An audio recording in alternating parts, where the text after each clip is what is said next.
Thank you so much for being here. I'm really honored that you guys are here to listen to this session.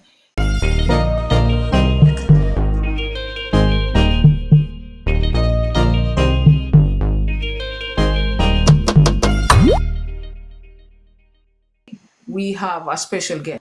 My name is Stella Awuka. I'm so honored to be here today. I really thank God that God has given me this chance to use it for His own glory. I'm also born again. I'm 62 years old. As you well know, I'm using Bwire's account. I'm learning how to navigate in this field.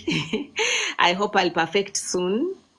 But I thank God that this chance has come to me, that I should carry out the legacy of my late daughter. She was my only child. And after she left us, I decided that I'll take over the job that she was doing. She had a foundation. Yes. We'll get to that, Mom. We will get to that. Don't worry. Yes. So guys, as Mama said, she's introduced herself. She's a mother.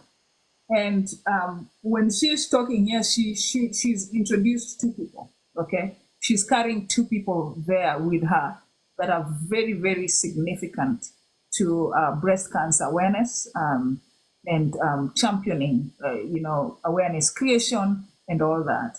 Now, she is a cancer survivor, I believe, as the word used, and she has a daughter because a daughter remains a daughter, whether they are alive or they are gone, right? So she had a daughter who passed away last month and was laid to rest. Before we get to this daughter, who was the owner of this account that Mom is using, but like Mom says, she's carrying the legacy of her daughter. This is a session that is very important. So, Mom, would you share with us when you're diagnosed with breast cancer, what type it was, and how your treatment went? Just briefly. Thank you so much.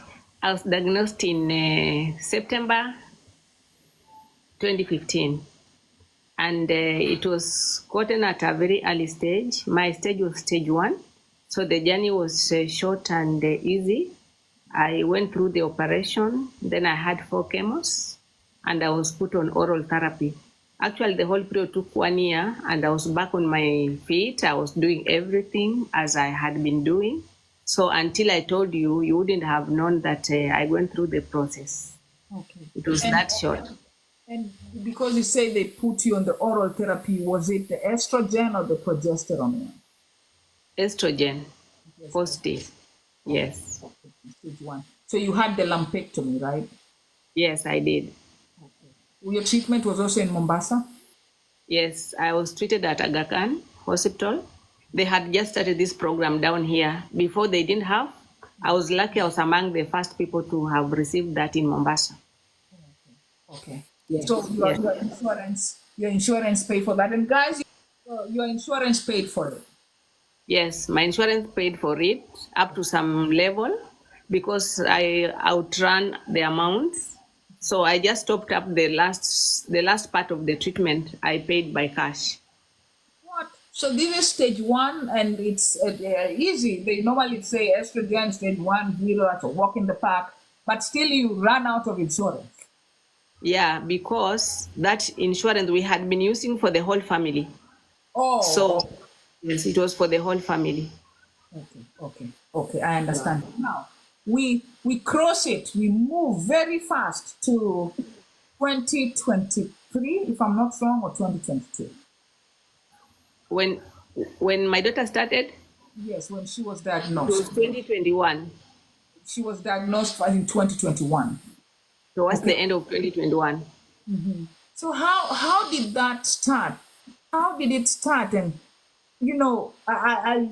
I want to imagine the shock on you when this news comes to you. Before, she had this lump in the breast. At the age of 14, they found a small lump, but then when they tested, it was okay. There was nothing in there. So we just lived with it. After some time, like 2-3 years, it was still there. We went again for the test in the Aga Khan Hospital. It was still negative. They said, she's just a young girl. It will go away when she gets babies or something like that. Then we forgot about it again until it started growing. We went back and they said it was okay. So this time we just, the same lump from age 14 now started growing. Yes, it started growing. Mom lost her daughter, beautiful girl. We are going to share with you some pictures of her. She was a celebrity in Kenya. Almost all Kenyans knew her. A wonderful actress in her art, an artist and baker, a lot of things that this young lady did. And this woman lost her only child, her only child. And today we are standing with her in the remembrance of this child. Tomorrow they have a very important event here. Please, I know what magic you guys have done before. I want you to be sending any contribution you have in that number. And this is a legacy of Bwire and Dubi, this wonderful lady that Kenyans lost, and her mom and her dad lost her to breast cancer. I've never had such a session. I'm using a lot of energy to go through this because this is the first time I've sat down with someone who had breast cancer, then lost a child to breast cancer. Okay, so guys, I'm trusting you guys. I want you to help me. So send in any contribution you have to this number, and this is to Bwire and Dubi Foundation, and we are going to talk about that and why she started it and why mom is continuing with it and what is happening tomorrow. So any amount you send there, you're send in breast cancer patients to that event. And I know you've stood by me several times that whenever there's an event, we want to send in, a good number of patients that we can send in there for them to go listen and network and get to know that they're not swimming in that sea alone, but that there is many people. So age 14, there's a lump. It's always monitored. It is not growing. And they say, okay, fine, she's fine. But then this lump starts growing. How does she know that it has started growing? Towards the end, before she was diagnosed, it started being painful. Whenever she get her mens, it became painful. So then she starts experiencing her menses. Could that be around 2020 or? About 2020, from let's say 19, it would go just a little bit. It will just show up a little, swell a little bit, then reduces. And she would get pain a little bit during the ovulation and her menses, then it will go away. But because we had been used to that, we just thought it was something normal. And also because you'd been going to the hospital, they check it and they say, oh, it is still, non-cancerous, it's okay. Yeah. And then so at what stage then did it become alarming? It became alarming during the COVID time. I think because she was in the house and she was listening to her body more, she realized that now this thing was becoming too much. And at one point, the menses came and the pain also came, but it didn't go back as always. It remained. So that necessitated her to go to the doctor. She went to the general practitioner first of all. Then the doctor sent her to a gyno.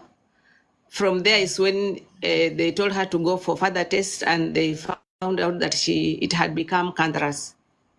And she was in shock, so she didn't accept and take the treatment immediately. She was in shock and in denial, so it took some time. By that time, when it was tested, it was stage 2. Remember, during the lockdown, we had been, nobody was going to the hospital.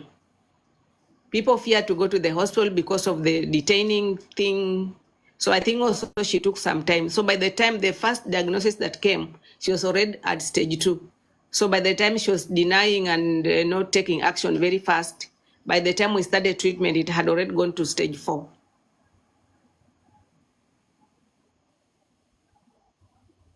Mom, it is the same lump. Yes, the same breast, the same lump. Okay. Guys, there's a very important lesson here. There's a very important lesson. There's something that is coming out here strong. There are people who've been asking, and today I was in another live with Dr. Wanda, and somebody asked, can a lamb that is not cancerous become cancerous? Guys, you can see this. You can see this. And kind of I feel really hard because it seems like our late Bwire Ndubi was diagnosed with cancer in the same year as I was, because I was diagnosed in 2020. And I know also my history from stage 0 to stage 2A because of delay. And in my case, it was delayed by the doctors. And today, we are going to talk about the denial. We are going to talk about the refusal. And we are going to talk about what can help us when we are in denial. Because I understand and I know that cancer is painful to hear when you're told you have cancer. I now see that 2020 was a painful year in many places. And ma'am, I was also diagnosed with breast cancer in 2020. But again, I think that's when different nations and locations come in, because my Yes. treatment went really fast but at the point where it was diagnosed. And again, my treatment included counseling, because even for me, it affected me, not that I was in denial, but because I was angered, because I had found the lump earlier, but the doctors had told me it was a milk duct because I had a newborn baby and all that. So it took several months in between. And at the point of diagnosis, it has moved from 0 to 2A. Okay, so at that point, I thought, what's the meaning? What's the use of doing everything they ask us to do? And when we find anything, they again cause us to get into deeper waters and deeper troubles. And so when you talk about Bwire being in denial, I understand it. But at that point, there was no hospital completely that was open. No, there were hostels open, and the problem was the doctor gave her they have a checklist. Okay. So the doctor went by the checklist, and I think Winnie had Googled, and she knew that they could do otherwise. So she took some time before she accepted what the doctor had said, because the doctor said we'll start by removing the breast, then we'll go to chemo, then we'll go to radio, you know. So she said, like, why don't you take it case by case? She was trying to reason with the doctor, and the doctor said no. So that is how the delay came in. And okay. And I'll get to you because, and mom, you'll forgive me because here I normally ask, and sometimes the questions may be hard, but it is about using our pain for purpose. That's what I always say. Yes. How Yes. I normally say, I can't waste my pain. I can't waste my pain. You know, and I know it's just a man. You're in a lot of pain. And when I look at you, I see my mom. Even though you're younger, my mom is going to turn 71 in December. But I see my mom and I picture all that. I normally say that cancer treatment is not like treatment of pneumonia or treatment of malaria or treatment of where you go in and the doctor will write, as you talk, the doctor is already writing a sheet of paper. And they give you, go to the pharmacy and go take medicine. This treatment, when the doctor advises this is what we need to do, it is because that is what they've analyzed everything from your tests, from the biopsies, and from everything, and they know this is the best. This is the best approach and way to go about it. And they normally don't argue. Oncologists don't argue. They tell you this is it. And if you refuse to listen, of course, they can't push you. They are not allowed to push. But they will tell you this is the approach. If you come in with your approach, because of their profession, they cannot go with your approach because they may lose their license. They have to go with their approach because they've studied the tumor. Okay? So Bwire needed it to go a different route. And mom, I'm going to tell you something related to that down later. It's not something bad, but in conversation with Bwire. So was she speaking with you at that time, and what did you advise us, mom? She was speaking with us, yes. She said that, first of all, she said that there are other ways she could do for her to get well. It doesn't have to be that particular way of the doctor, the surgeon. And she said that she's going to try it out and see whether it will work for her. Because now the doctor was just, she looked at it like the doctor was bent just to doing that only, not opening up for anything else. So she said she wanted to go the other way and see what happens. That's how And it delayed. which was the other way? So the way was the natural way, the diet way, to change her lifestyle. That's what she thought she can do. Mom, this is so important. The woman you're seeing here, to summarize for it so that you get where we've reached, this woman was diagnosed with breast cancer in 2015. It was a stage 1 estrogen. She was treated in Mombasa, which is one of the coastal, one of the cities in Kenya. It's in the coastal region, beautiful city. And she went back to normal life. This mommy had one child, one beautiful actress called Bwire child, last month. She lost that child to breast cancer. It is the first time we are talking here with somebody who had breast cancer, then came and lost a child to the same breast cancer. And we are learning something very important as we converse. And so the number we are putting here, and I want you guys to do the love that you always do. Please don't let me down. We are buying tickets to the foundation that this beautiful lady left behind. She left a baby called Bwire Foundation. And this baby is beautiful because this baby takes care of other patients going through cancer. Zainab, thank you. You are wonderful.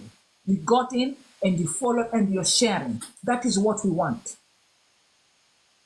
And we have spoken about mom diagnosis and treatment. Then we have come to beautiful daughter's diagnosis and treatment. And something is coming out here.